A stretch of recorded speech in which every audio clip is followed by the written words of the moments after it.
Bienvenue dans la série Les Experts Hyper. Aujourd'hui, j'ai le plaisir d'interviewer Fanny Marais. Elle est coach, co-dirigeante de l'Observatoire de la sensibilité, auteure du livre Hypersensible, 10 séances d'auto-coaching pour bien vivre sa singularité au travail, préfacé par Saverio Tomasella. Et surtout, n'oublie pas de t'abonner à la chaîne.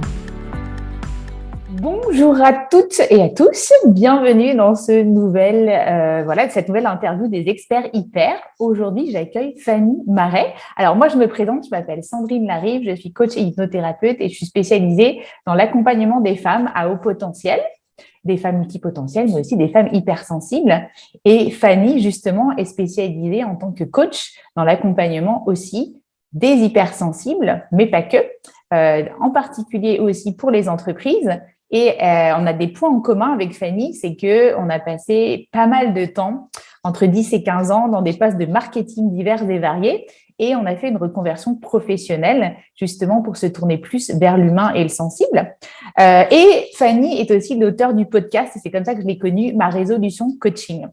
Voilà, et je sais que Fanny, ton credo, c'est vraiment de faire bouger les lignes, de challenger le statu quo, que tu as fait beaucoup de change management aussi, donc management de transition et de changement. Et tu as été formée aussi, notamment avec Fabrice, je pense, puisque tu es passée par HPI Talent.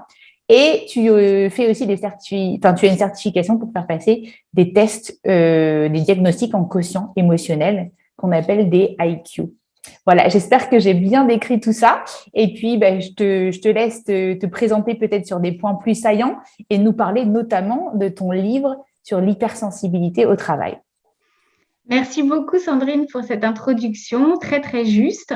Simplement, l'outil dont tu parlais en dernier, c'est l'EQI. L'EQI, voilà. Ne t'inquiète pas, tout le monde a du mal à retenir ce nom. En plus, c'est en anglais, ça veut dire Emotional Quotient Inventory. Donc, en fait, il appelle ça un inventaire. Voilà. D'accord. Ils disent que ce n'est pas un test, ils disent que c'est un inventaire de quotient émotionnel. Et on pourra y revenir si tu veux, parce que c'est toujours intéressant de voir les différences entre la notion d'intelligence émotionnelle et d'hypersensibilité, puisqu'on a tendance à penser que les deux sont un peu la même chose, alors qu'en fait, on verra qu'il y a certainement des différences à l'intérieur. Comme tu le disais très bien, donc moi, je travaille beaucoup sur la notion de hypersensibilité ou si notamment Saverio Tomasella nous écoute, que tu as interviewé, on parle de sensibilité élevée ou de haute sensibilité, parce que c'est vrai que ce préfixe d'hyper, parfois, il est vu de façon négative. Alors après, on sait très bien que certaines d'entre nous continuent d'utiliser le terme parce que c'est aussi ce qui permet de faire connaître le sujet. Et je pense que c'est aussi, ça fait partie de notre discussion du jour, c'est que ce sujet est de plus en plus connu. J'ai envie de dire tant mieux parce que on avait un petit peu de retard en France sur ce sujet-là. Il y a des pays comme le Québec, par exemple, qui sont plus avancés que nous. Donc, c'est bien aussi que l'on se mette enfin à parler de ce sujet. Alors, peut-être que parfois, il y a des excès, c'est-à-dire qu'on a pu avoir tendance à dire que hypersensible est égal à parfait, merveilleux, magnifique. C'est pas ce qu'on veut dire. Hein. Ce qu'on veut dire, c'est qu'il y a différents profils, que l'hypersensibilité fait partie de la grande famille de la neurodiversité ou de la diversité cognitive, et que c'est important de pouvoir traiter toutes ces différences au sein de l'entreprise, pas juste pour faire plaisir au département d'inclusion et de diversité, mais parce que c'est important que chacun soit employé à sa juste place. Si on suit le credo de l'entreprise qui est finalement la performance, pour être performant, autant qu'on soit employé au bon endroit. Donc finalement, tout le monde y trouve son compte. Voilà, ce n'est pas juste un discours, comme je peux entendre parfois, de bisounours, de dire que finalement, on vit sur une autre planète et que c'est irréalisable dans l'entreprise. Donc, tu parlais du livre, je me permets de le montrer, même si je crois qu'il va être à l'envers, n'est-ce pas? Juste pour la belle couleur bleue que j'aime beaucoup et pour le titre, qui est donc un petit peu plus long qu'hypersensible. C'est Hypersensible, 10 séances d'auto-coaching pour bien vivre sa singularité au travail. On peut souffler. Avec une préface de Saverio. Et c'est un livre que j'ai sorti en avril 2021, du coup, que je ne me trompe pas de date, aux éditions Vubert. et qui se veut très didactique dans le sens où en fait à chaque début de chapitre, il y en a 10, on a une explication, un portrait et à la fin, on a un tableau de bord que l'on peut suivre au fur et à mesure et où chacun est invité finalement à rentrer des choses. Parce que parfois, on sait qu'on lit quelque chose et puis ça nous semble très logique et après, une fois qu'il s'agit de le mettre en œuvre, c'est plus compliqué. Et donc, ça se veut un peu auto-coaching, et même si forcément, comme toujours, les livres ne remplacent pas de vrais accompagnements, mais ça peut déjà apporter beaucoup. D'accord. Alors moi, j'aime bien justement tout ce qui est un petit peu pratico-pratique. Mmh. Donc, est-ce que tu peux nous dire aussi, par exemple, un exemple typique de concret d'exercice d'auto-coaching qu'il peut y avoir dans ce livre? Alors, peut-être celui qui est le plus évident et qui se rapproche de notre sujet du jour, c'est le fameux bonhomme OSBD de la communication non violente que tu dois connaître. Donc, la communication non violente, on l'appelle aussi la communication bienveillante. Et OSBD sont les 4 lettres pour observation, sentiment, besoin, demande. Je ne sais pas si c'est nécessaire de retourner dans le détail pour tes auditeurs, auditrices. En tout cas, ce qu'il est important de retenir sur cette notion-là, c'est que c'est une méthode d'expression émotionnelle. Si on se parle d'intelligence émotionnelle, l'expression émotionnelle en fait partie. C'est une méthode très utile et très choyée, je dirais, des personnes hautement sensibles parce que justement, elle nous demande d'aller chercher du côté des sentiments, des émotions. Et que pour une personne hautement sensible qui est très connectée à la fois aux stimulations externes et internes, c'est quelque chose qui est la plupart du temps habituel.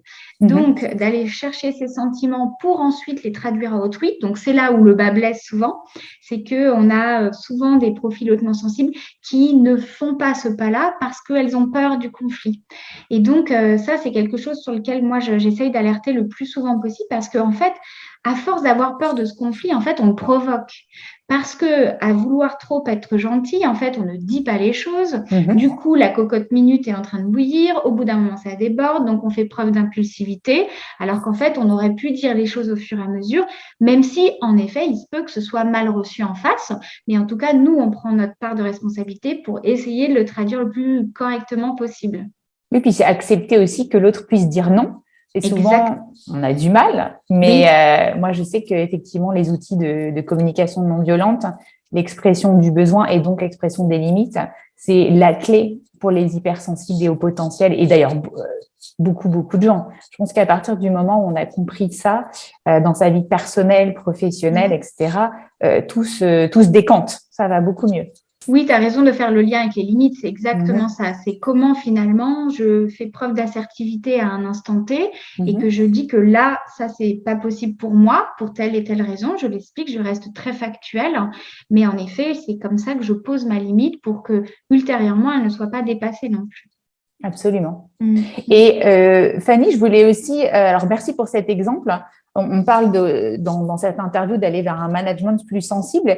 J'aimerais que tu me dises, puisque toi, tu vas beaucoup dans les entreprises, quel est l'état des lieux aujourd'hui après 2 ans aussi de Covid? Il faut le dire qu'il y a ça en plus du reste. Dans un monde qui bouge, dans un monde, on dit un monde bica, volatile, incertain, ambigu, complexe, quand on a en plus ce niveau de complexité qui se rajoute dans les entreprises, des gens qui travaillent un peu plus à la maison, des humains un peu plus déconnectés, comment les hypersensibles ont vécu, de manière générale, on ne peut pas rentrer dans le spécifique de chacun, ces 2 dernières années, d'après toi? Oui, c'est une super question et je pense que c'est la question du moment parce que, en tout cas, en France, là, nous, ça y est, depuis le 2 février, le télétravail obligatoire ne l'est plus. Et donc, j'entends par des connaissances que certains types de management sont ravis de faire revenir leurs collaborateurs full-time en présentiel au travail. Parce que je pense qu'il y a eu toujours des difficultés pendant ces 2 ans de la part de certains managers de voir que finalement, ils ne pouvaient plus exercer une sorte de contrôle permanent ou de micromanagement, qui est un peu l'ennemi juré, je dis alors, de tout le monde, mais aussi des personnes hautement sensibles qui parfois ont besoin de temps pour déployer aussi leur travail, ont besoin de concentration, de calme, et donc on en revient aussi à cette notion de travail chez soi. En fait, moi, c'est comme ça que j'ai vraiment commencé à parler d'hypersensibilité pendant le confinement. J'avais écrit un article dans Psychologie Magazine où j'expliquais pourquoi le déconfinement, le tout premier, hein, allait être compliqué pour certaines personnes hautement sensibles. Et de ce que j'ai pu constater, il y avait quand même une majorité de personnes hautement sensibles qui étaient contentes de faire du télétravail parce que Oh oui. voilà, la première idée que l'on a de cette hypersensibilité, c'est l'hyperesthésie. Et donc, en premier lieu, dans l'entreprise, c'est le bruit. Et que quand on travaille de chez soi, on a la possibilité davantage d'être au calme, donc d'avancer mieux sur son travail, de poser les choses beaucoup plus simplement.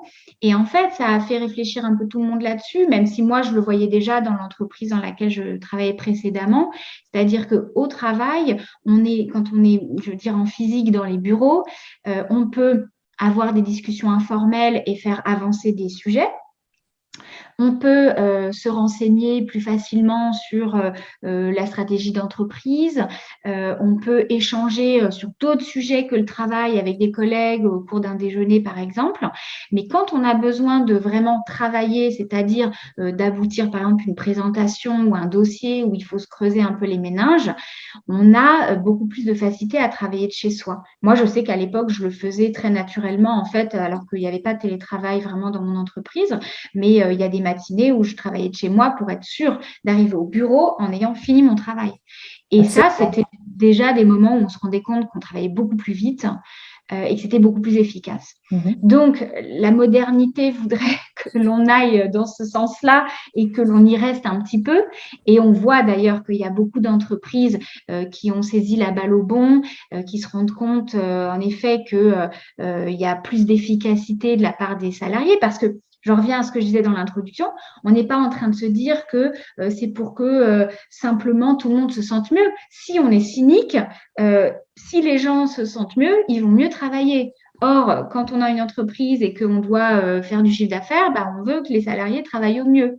Donc, dans ce cas-là, pourquoi, entre guillemets, s'entêter dans un mode de management qui convient à peu de personnes? Et puis, si certaines préfèrent faire du présentiel, elles peuvent le faire, mais de garder quand même un petit peu de télétravail 2 jours par semaine, par exemple, ça permet vraiment à certaines personnes de travailler de façon plus sereine.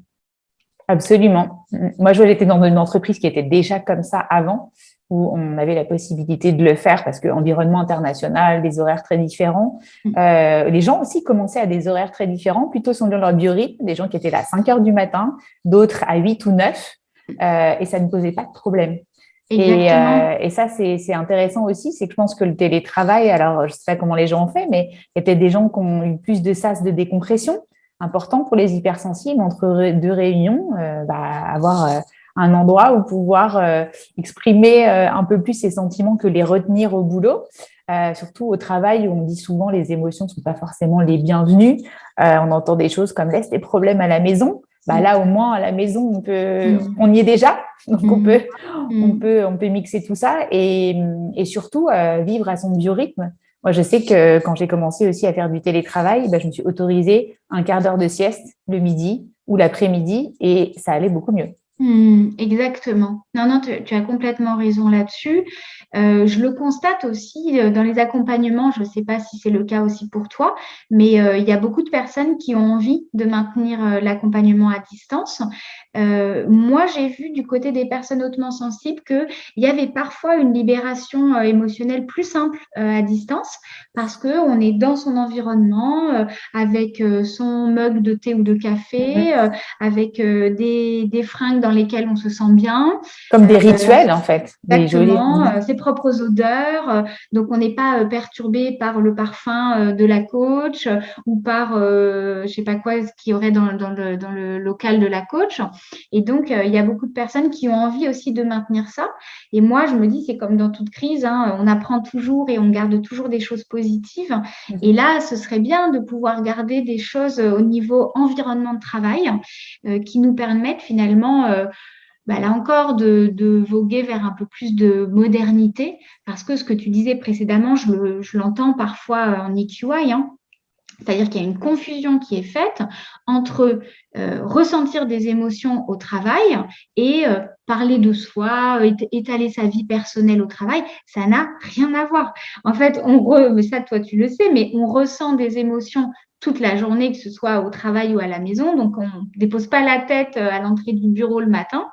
Et ce que l'on ressent dans la journée, que ce soit de la frustration, de la satisfaction, de la joie, de la surprise, de l'étonnement, de l'enthousiasme, ça va nous permettre d'interagir avec les collaborateurs. Et si, a fortiori, on est manager et qu'on s'autorise à faire ce partage de ressentis, pour mieux intégrer finalement les ressentis des autres, on donne des autorisations aussi. Et je crois qu'il y Absolument. a beaucoup plus de loyauté de la part des salariés quand ils sentent qu'ils peuvent être dans la réciprocité avec leur manager, plutôt qu'avec un manager qui, lui, va fermer complètement les écoutilles et va rester un peu monstre froid au cours de la journée de travail. Oui, bah justement, j'avais encore cette discussion avec une femme en entreprise. Elle avait eu un 360 et elle avait oui, du mal à instiguer un petit peu peut-être ce truc de réciprocité en imaginant qu'elle connaissait les leviers de motivation des autres, etc. Mais en fait, elle s'est rendue compte dans ce 360, donc l'évaluation complète, que bah non, il n'y avait pas forcément de connaissance de tout ça et pas de retour aussi positif qu'elle aurait attendu. Et donc, on s'est dit, bah, comment tu pourrais peut-être instiguer un meeting toutes les semaines, prendre le pouls de ton équipe un lundi matin en disant juste simplement, presque, c'est quoi votre météo interne? Comment vous vous sentez? Et que chacun puisse énumérer, ou parler de ses sensations, de ses émotions, de son envie de la semaine, plutôt que ces meetings formels qui durent des heures sur des trucs hyper précis. Et on a convenu qu'elle pouvait juste faire un petit meeting comme ça d'une demi-heure pour prendre le pouls et pouvoir comprendre là où agir. Et c'était quelque chose qui était complètement, oui, pas du tout vu, ou elle n'avait jamais vu ça ailleurs. Et je pense que c'est très important. Et d'ailleurs, les managers qui s'en sont le mieux sortis, de ce que j'ai vu, c'était ceux qui ont mis l'accent sur la communication avec les équipes, Absolument. que ce soit en individuel, en one-to-one ou au niveau collectif, mais vraiment de pouvoir être dans l'échange. Et pour le coup, c'était une période où, malheureusement, entre guillemets, vie pro et vie perso étaient complètement mélangées. Et donc, si on n'allait pas sur ce terrain-là, si on ne s'y autorisait pas, c'était difficile de rentrer en contact. Après, voilà, il ne faut pas qu'il y ait une confusion sur ah mais non, mais moi, je préfère ne pas faire preuve d'empathie quand je suis manager parce que sinon, les gens vont me raconter leur vie. Et en fait, là encore, ça n'a rien à voir. C'est pas parce qu'on fait preuve d'empathie et qu'on fait comprendre à l'autre que on comprend ce qu'il est en train de vivre et que on ressent que c'est certainement quelque chose de joyeux ou de malheureux. Ça ne veut pas dire qu'on va absolument rentrer dans son intimité et que la personne va s'autoriser à déblatérer sur son quotidien personnel, hein. Aujourd'hui, l'hypersensibilité en entreprise, est-ce que toi, tu vas parler de ces sujets-là? Est-ce qu'il y a des entreprises qui t'invitent à parler de ces sujets? Est-ce que tu vois que ça commence à prendre? Parce que c'est quand même le haut potentiel d'hypersensibilité des sujets nouveaux, même la diversité. On en est quand même au balbutiement. Est-ce que ça prend et comment tu arrives à relier ça au but d'une entreprise qui est aussi de faire du profit à un moment donné? Comment tu arrives à relier ces deux composantes qui peuvent paraître Mm. complètement extrêmes alors qu'elles ne le Oui. sont pas? Oui, oui, tu as raison. Moi, je trouve qu'il y a de plus en plus de choses qui se font et tant mieux. Je vois aussi plein d'intervenants qui donnent aussi des conférences en entreprise. Moi, je suis contactée aussi. Alors, c'est souvent des grands groupes, hein, disons-le. Après, ça me semble assez logique parce que c'est eux aussi qui ont la possibilité dans leur organisation d'avoir des départements diversité inclusion. Alors, c'est une Absolument. porte d'entrée, ça peut être une autre. Je pense aussi qu'il y a des PME qui commencent à s'y mettre parce que ils savent très bien que dans des petites structures, on a besoin aussi d'être à l'écoute des divers profils. Euh, J'entendais, par exemple, pas plus tard qu'hier, que Total se met aussi à réfléchir à la semaine de 4 jours. Mhm. Et encore une fois, ils sont, enfin, je veux dire, ils sont pas fous. Ils se mettent aussi à la semaine de 4 jours parce qu'ils ont constaté que un salarié qui travaille 4 jours sur 5 est aussi efficace qu'un salarié qui travaille 5 jours sur 5. Et en plus, il est reconnaissant d'avoir eu une journée supplémentaire pour éventuellement avoir un week-end de 3 jours. Et ça rejoint ce que tu disais précédemment sur le biorhythme, c'est-à-dire que tous, on a des rythmes de travail différents. Il y en a qui sont plus efficaces le matin, plus efficaces le soir. Et en fait, on a standardisé une journée de travail parce qu'il fait nuit à partir de telle heure et qu'on s'est dit qu'il ne fallait pas travailler la nuit. Mais il se peut en effet qu'il y en ait qui soient plus efficaces à d'autres moments. Et donc, plus on a aussi de liberté par rapport à ça, et c'est aussi ce que nous offre le télétravail, même si parfois ça déborde un peu parce qu'il y a des gens du coup qui travaillent beaucoup, voire Oui, apparemment, les gens travaillent beaucoup plus. exactement. Mais ça nous offre quand même un peu de flexibilité là-dessus. Et donc, j'ai perdu le fil de ta question du début, qui était de rapprocher la performance de finalement l'intégration de différents profils. Je rejoins un peu ce que je te disais au début, c'est-à-dire que je pense que pour les entreprises, c'est indispensable aujourd'hui. Je pense qu'elles constatent qu'il y a quand même une tendance dans la société, en tout cas en France, à passer à l'entrepreneuriat, que les jeunes générations n'ont pas du tout les mêmes attentes ni la même fidélité à l'entreprise qu'avait même notre génération ou la génération de nos parents. Que donc ils sont nécessairement obligés de se renouveler et de proposer une façon différente de travailler s'ils veulent pouvoir fidéliser. Et que donc, employer quelqu'un à sa juste valeur, là où il est le plus performant, le plus talentueux, ça semble une évidence. Mais avant, je crois qu'on allait beaucoup moins dans le détail. Il y avait, il y a toujours d'ailleurs dans les entreprises des poules, tu sais, qu'on appelle haut potentiel, mais pas au potentiel intellectuel, hein. On pourrait dire au potentiel hiérarchique, par exemple. Voilà, C'est-à-dire des pour être personnes clair. qui vont être capables de monter dans la hiérarchie. Mais on sait aussi que dans ces poules, on ne leur demande pas du tout la même chose que ce qu'on est en train de se dire là. C'est-à-dire que, en tout cas, autant que je connais ces programmes, il n'y a pas toujours la notion de bienveillance, il n'y a pas toujours la notion d'un management émotionnel, il y a plutôt la notion d'efficacité. Après, moi, je veux bien écouter quelqu'un qui me démontrerait par A plus B que un management un peu à la schlag dans le contrôle est plus efficace qu'un management bienveillant. Parce que, encore une fois, je pense que quand tu es dans la réciprocité avec tes salariés, la loyauté, elle est quasiment immédiate derrière. Donc, c'est finalement toute la notion d'efficacité qu'il faut repenser, je pense. Et que chacun avec son profil, alors atypique ou neuroatypique, ça dépend de quoi on se parle dans la notion de diversité, parce que des profils atypiques, il y en a beaucoup, des profils neuroatypiques, c'est beaucoup plus spécifique. On peut les employer là où ils sont les meilleurs, et dans ce cas-là, tout le monde y trouve son compte en fait. Donc pour moi, ça me semble assez logique. Et alors, dans l'hypersensibilité, il y a la question des émotions.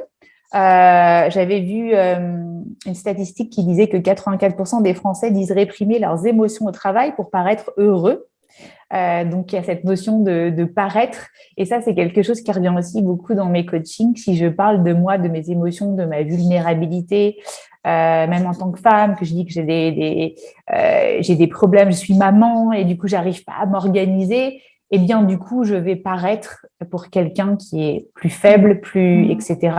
Et du coup, je n'ose pas forcément exprimer tout ça. Et ça peut donner libre cours à ce qu'on appelle un faux self qui devient très gros en entreprise. Le faux self, on sait que c'est cette personnalité d'apparence qu'on peut avoir quand on est en entreprise et qui est normale et on peut pas être toujours à 100% soi-même. On sait très bien qu'on est quand même dans des certaines règles du jeu, mais quand ça devient trop dominant, quand cette personnalité en faux est trop dominante, ça peut, je pense, donner des ravages. Et on est trop dissocié entre la personne qu'on est au travail et la personne qu'on est dans la vraie vie. Est-ce que tu as aussi ce genre de dissociation, toi, dans tes coachings? Alors, c'est vrai ce que tu dis, c'est-à-dire que le problème du faux self, parce que le faux self, dans un premier temps, déjà, on peut le remercier, hein, parce que c'est lui qui nous protège de certaines interactions sociales et ou professionnelles qui pourraient être dommageables parfois. C'est ce qu'on a mis en place par apprentissage pour un peu se protéger dans certaines situations. Il devient problématique à partir du moment où il laisse plus du tout passer la lumière, quoi. Donc, c'est vraiment... tu sais, la métaphore de ce vase là japonais, j'oublie le nom à chaque fois, qui est fêlé, et il faut qu'il y ait un petit peu de lumière qui passe. Voilà. Parce que sinon, s'il n'y a plus du tout de lumière, il n'y a plus d'échange avec autrui. Donc, c'est là aussi où il y a de l'isolement et ça peut poser problème.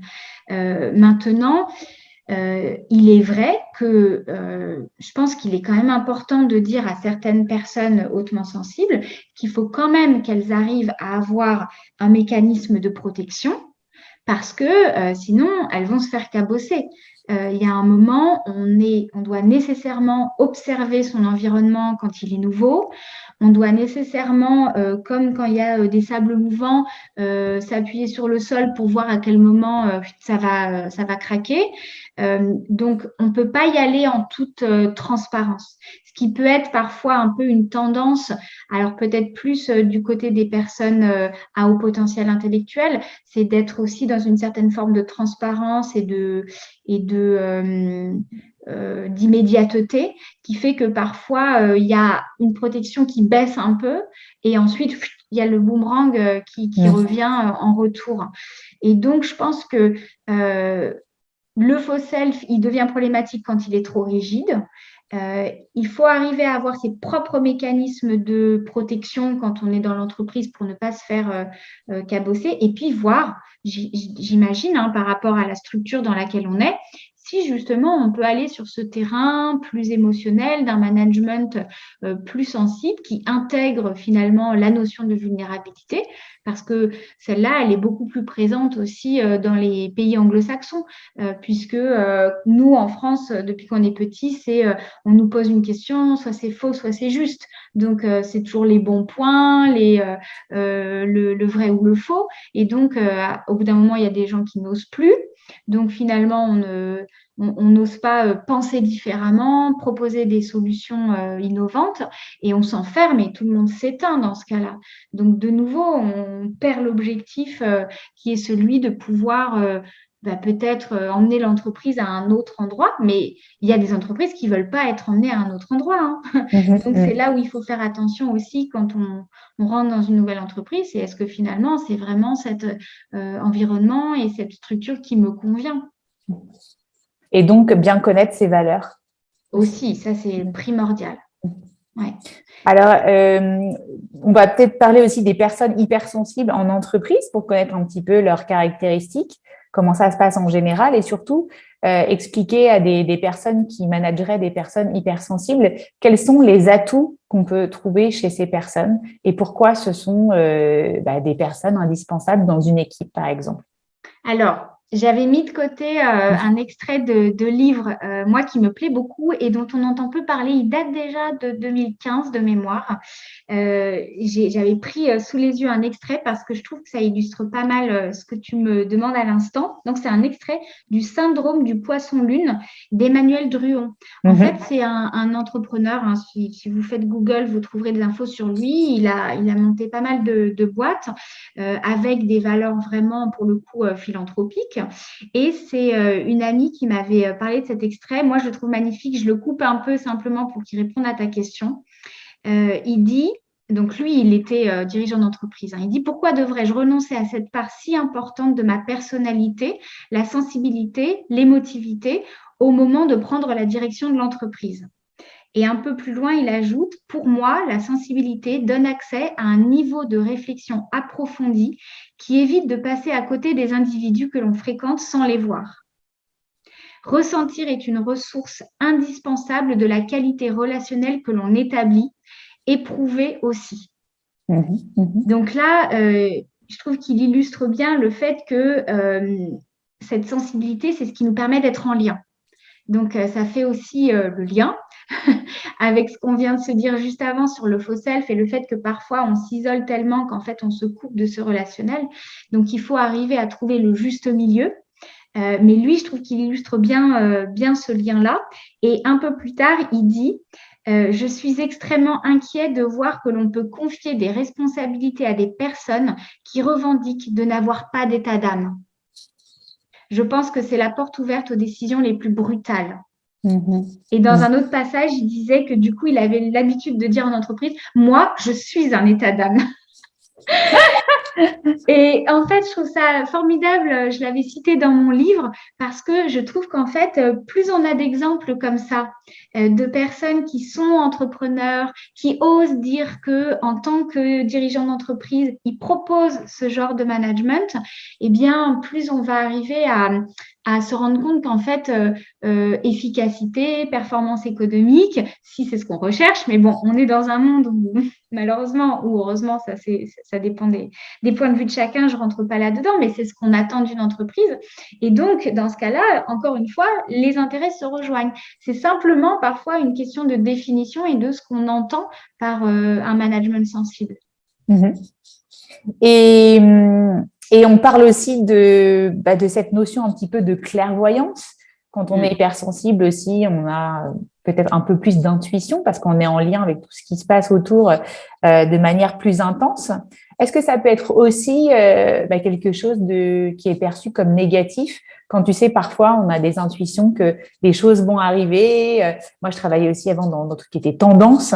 Et du coup, je percevais des fois des choses. Et on me disait, c'est trop tôt, c'est pas, non, pas pour l'instant, etc.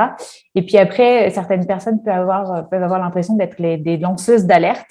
Qu'est-ce que tu en penses? Est-ce que tu as souvent des clients qui te parlent aussi de ça, de cette frustration?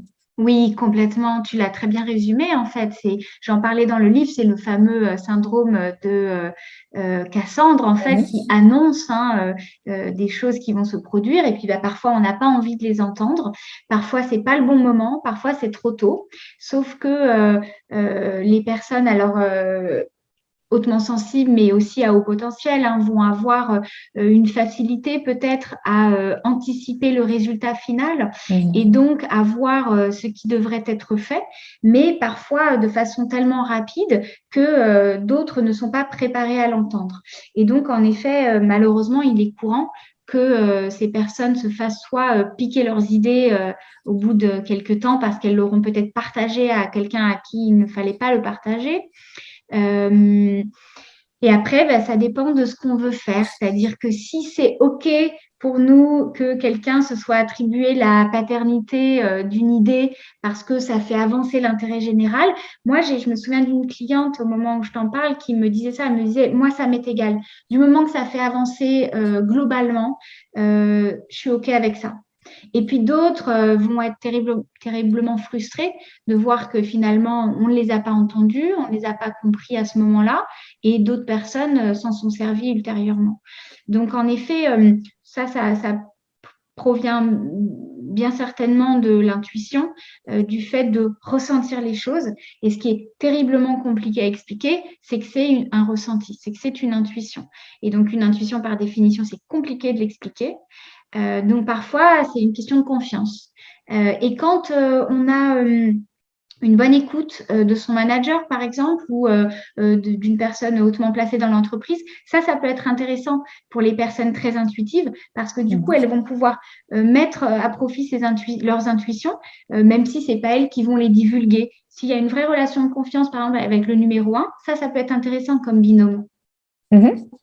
Absolument. Et comment tu dirais à ces personnes qui prennent des décisions beaucoup plus basées sur l'intuition que le rationnel en entreprise, comment évoluer et comment se faire comprendre?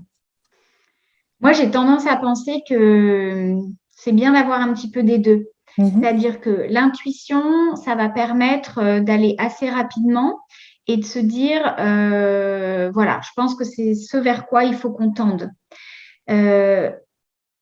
Expliquer rationnellement comment ensuite on peut déployer les différentes étapes. Soit on arrive à le faire grâce à sa structure de pensée, soit on peut aussi s'appuyer sur des collaborateurs, collaboratrices qui vont être, elles ou eux, plus plugués sur ce côté rationnel. Et c'est là encore où moi, je trouve que c'est intéressant d'avoir différents profils. Et c'est en ça que il ne faut pas que des personnes hautement sensibles dans une entreprise ou que des personnes très rationnelles. C'est super de pouvoir faire des combinaisons parce que c'est comme ça que ça marche. Après, bien sûr, il faut qu'il y ait une entente entre les personnes parce que là, si certains m'écoutent, ils vont se dire oui, bah alors moi j'aimerais bien trouver ce binôme-là, mais ça arrive. Et d'après toi, avec toute ton expérience, quelles sont les meilleures conditions d'épanouissement d'un haut potentiel ou d'un hypersensible en entreprise, sachant que j'imagine que le terreau n'est pas le même on est tous uniques. Mais d'après toi, quelles sont les conditions souvent qui favorisent un bel épanouissement? Alors, comme tu le dis, c'est vraiment propre à chacun. Je vois aussi pas mal que des hauts potentiels plus laminaires vont avoir plus de facilité dans les grands groupes parce qu'ils sont OK avec ces structures et que ça va être moins difficile pour eux au niveau émotionnel. Maintenant, il y a peut-être en effet de grands traits que l'on peut dessiner avec, si on se parle de management par exemple, pas de micromanagement comme on disait précédemment, même si honnêtement, je pense que c'est bon pour personne. Hein. Mais ça va être plus insupportable pour certaines personnalités. Donc, ça veut dire quoi? Ça veut dire un besoin d'autonomie. Ça veut dire un besoin de liberté, on en parlait dans l'emploi du temps, aussi pour aller pouvoir puiser dans son énergie, parce que l'énergie, chez les personnes hautement sensibles, c'est le nerf de la guerre. Il y a une fatigabilité qui est certaine parce que il y a beaucoup de stimulations externes qui font qu'au bout d'un moment, on est fatigué. Et donc, autonomie, liberté, confiance. Il y a vraiment besoin de confiance. Et puis, bon, il y a quelque chose qui revient en permanence pour beaucoup de personnes, mais aussi beaucoup chez ces personnes-là, c'est le besoin de reconnaissance. Ça, c'est énorme. Et malheureusement, moi, je pense que ça passe par la propre reconnaissance que l'on peut se donner à soi aussi. Et ça, du coup, ça ouvre une boîte de Pandore parce qu'il y a beaucoup de personnes qui vont dire mais non, mais moi, j'ai besoin du regard extérieur. Et là, on rentre dans tout le poids du regard extérieur qui est souvent hyper prégnant chez les personnes hautement sensibles. Et là, je pense qu'il y a un vrai travail à faire sur le pourquoi du je n'arrive pas à me conférer moi-même ma propre valeur et que mon amour-propre, je le retrouve par exemple dans les EQI parfois, est assez faible. Et ça, c'est une notion intéressante. Et j'imagine aussi la cohésion de groupe, la collaboration, l'approche collaborative, la co-création, c'est hyper important pour une personne hypersensible. Se sentir appartenir à quelque chose aussi de plus grand. Oui, tu as raison. Et en même temps, parfois, je pense qu'il y a des difficultés à travailler en équipe. Parce que, comme tu dis, ce sont des personnes qui vont intégrer très bien d'autres personnes parce qu'elles sont très empathiques. Mais parfois, dans la structuration des idées, ça va être parfois plus compliqué. Et aussi, ce sont des personnes, les personnes non sensibles, qui, si elles sont très pressurisées, vont paniquer. Et donc, si j'imagine un travail de groupe où chacun est en train de dire « Ah, qu'est-ce que vous en pensez si on fait ça et ça et ça ?» C'est stop. J'ai besoin de me poser, en fait. Trop de stimuli d'un coup. Oui, exactement. Et alors, ça me fait penser, je relisais hier un vieil email vraiment très vieux pendant mes études où j'avais écrit à quelqu'un en disant je suis désolée, ce matin, je n'arrivais pas à te répondre parce que j'avais besoin de me poser sur le sujet. » Et je me suis dit, c'est quand même typique, exactement, parce qu'il y a plein de choses qui viennent, mais il y a un moment, il faut faire, c'est comme un gâteau, il faut faire reposer la pâte parce que c'est trop, quoi. Et donc, si ça n'arrête pas de gonfler, au bout d'un moment, ça va plus être si joli. Alors que si ça repose, ok, on reprend, on décortique et on reprend chaque élément un à un. Et on parlait aussi de management sensible. Est-ce qu'un management plus sensible aussi peut être un management qui recrute mieux, c'est-à-dire aussi qui fait des meilleurs choix en fonction des personnes qu'il a en face? Oui, moi je trouve que c'est un sujet passionnant, la question du recrutement. Je vois qu'il y a beaucoup de personnes qui travaillent là-dessus. Je pense notamment à Ipipine, qui Absolument. cherche à intégrer des profils neuroatypiques. Je me souviens aussi d'une personne qui avait cofondé Éclore et qui, elle, travaillait dans un grand cabinet de recrutement. Je pense aussi à un autre recruteur qui, lui, essaye aussi d'axer son recrutement de cette façon-là. Mais là, c'est la rencontre aussi entre le besoin de l'entreprise et, je ne vais pas dire le marché, mais en tout cas, les profils. Et donc, tant qu'à la tête de l'entreprise, il n'y a pas une volonté justement de diversifier les profils, je pense qu'au niveau du recrutement, il y a un goulet d'étranglement. Parce qu'un goulet ou un goulot d'ailleurs, je ne sais jamais. Un goulot. Un goulot. Et donc, pour moi, il faut nécessairement une volonté à la tête. Et de toute façon, je pense que tu l'as constaté aussi quand tu es en entreprise, pour tout changement stratégique.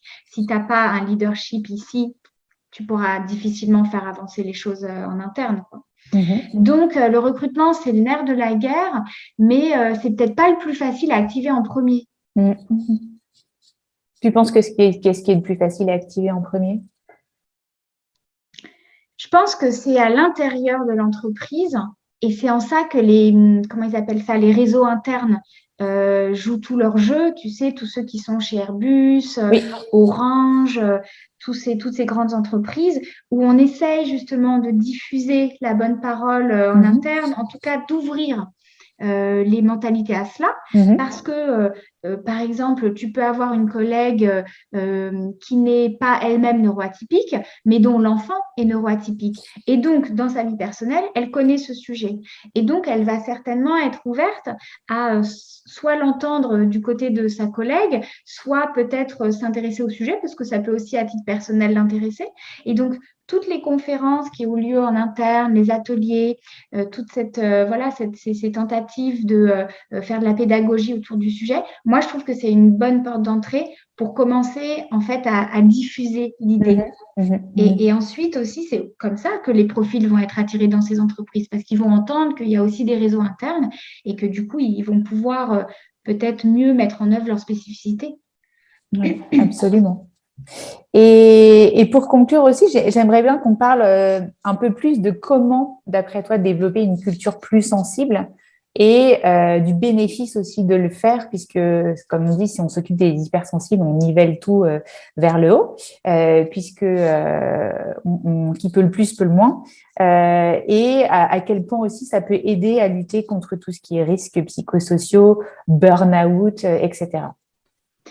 Oui, c'est vrai que c'est une autre porte d'entrée pour tous ces sujets, et notamment pour la haute sensibilité. Ce sont les RPS et la santé au travail. C'est une bonne porte d'entrée aussi, qui permet, je pense, en effet, de faire entendre que quand on est à l'écoute de ses salariés et de leur bien-être, certainement qu'on s'évite a posteriori plein de problèmes aussi. Et là aussi, soyons honnêtes, et on n'est pas dans le monde des bisounours comme certains peuvent le reprocher parfois. La santé au travail, le bien-être au travail, il y a des entreprises qui la mettent en œuvre parce qu'ils savent que ça leur évite des frais par derrière d'arrêt de travail et compagnie. Donc, c'est toujours cette question de transformation des mentalités et de prendre le sujet dans le bon sens, quoi. Et donc, tu as raison, plus on parle de respecter les spécificités de chacun, mais au-delà de la sensibilité, ça peut être plein d'autres spécificités, et bien, encore une fois, on traite bien la personne et la personne nous en est redevable ou en tout cas reconnaissante parce que certainement qu'elle se sent aussi mieux au quotidien. Donc parler d'hypersensibilité, c'est aussi pour toi un moyen de lutter contre ces risques-là. Et oui, en fait, en sorte aussi, on peut se dire aussi que les hypersensibles sont des pionniers des meilleures conditions de travail, puisque du coup, en apportant peut-être un peu plus que les autres leurs émotions, leurs ressentis quand ils arrivent à le faire, et bien du coup, ils peuvent aussi apporter plus de solutions pour eux-mêmes et donc pour les autres. Donc c'est ça aussi que j'apprécie. Et puis pour conclure aussi, quelle est pour toi la vision d'un leadership plus humaniste, plus sensible dans le futur? Comment tu imagines le futur du travail et comment tu imagines que tout ça devienne plus sensible? Alors, il y a plein de personnes qui écrivent sur le futur du travail et qui en parleront mieux que moi, mais j'ai envie de te partager un exemple tout récent que j'ai entendu qui me fait dire que parfois on a encore beaucoup de chemin à parcourir, mais peut-être que quand on voit aussi quelque chose de négatif, on peut se dire bah, c'est peut-être par là qu'il faut travailler. C'est au cours d'une conférence que j'écoutais, une ancienne DRH qui disait en parlant d'hypersensibilité, c'est clair que les personnes hypersensibles, c'est pas celles qui vont grimper dans le CODIR ou le comité De direction, hein. d'exécutif, hein, voilà, parce que si à chaque fois qu'on leur fait une remarque, elles se tapent un phare, on n'est pas sorti de l'auberge. Je simplifie, mais c'était ça, hein.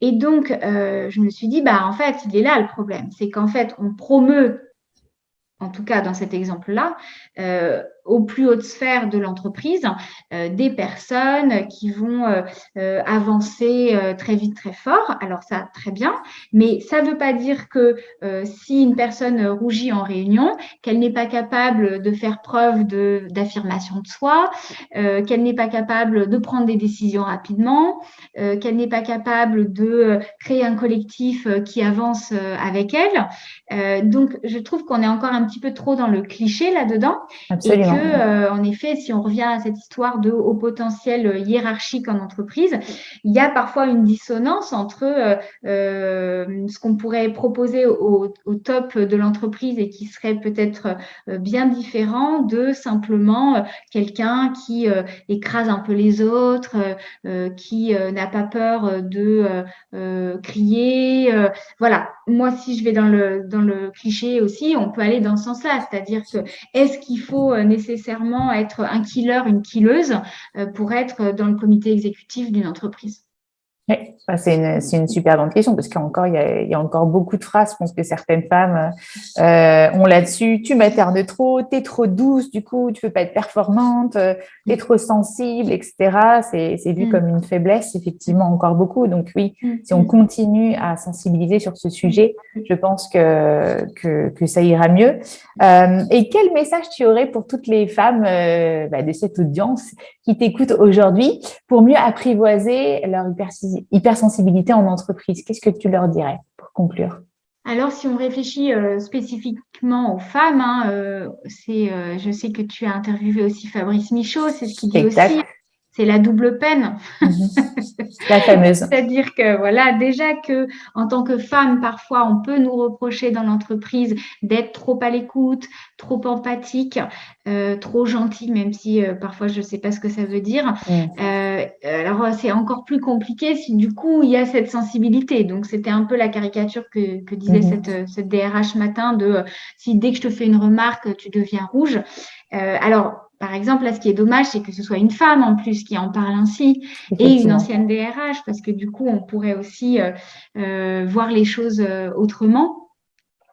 Après, j'ai rien du tout contre cette personne. C'est simplement un exemple, en effet, de ce que l'on peut imaginer de la haute sensibilité en entreprise.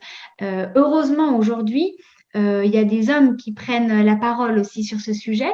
Et donc, peut-être que finalement, si on s'adresse aux femmes, ça peut être aussi de faire alliance avec cette population masculine qui maintenant peut oser parfois parler de sa sensibilité.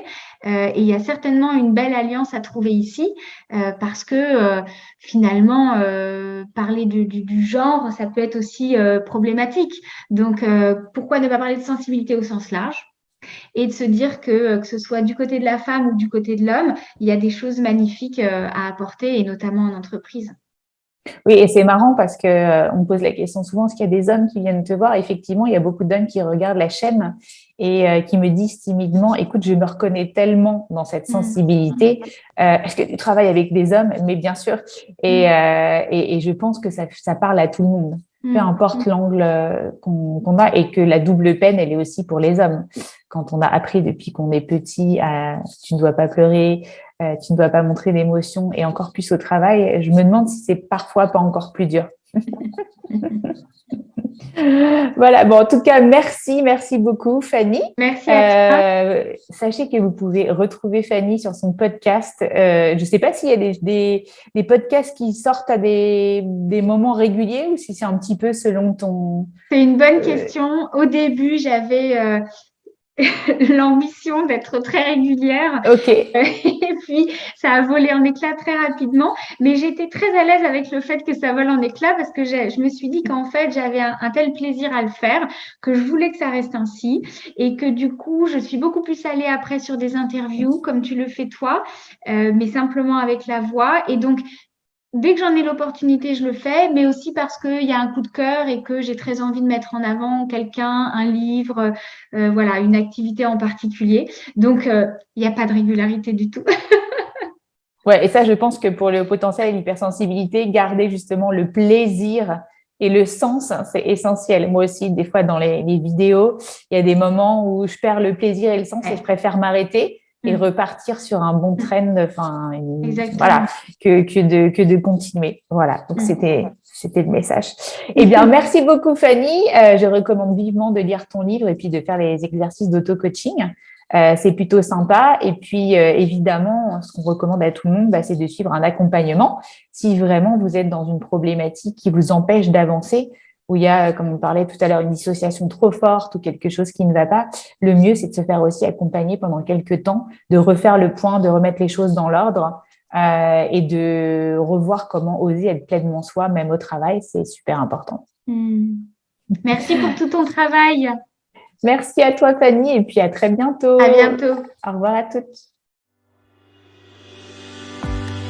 Alors, si tu as aimé cette interview, n'hésite pas à mettre des commentaires ou des questions sous la vidéo.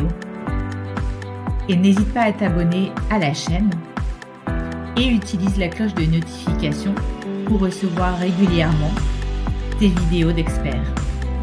Bye bye, héroïne!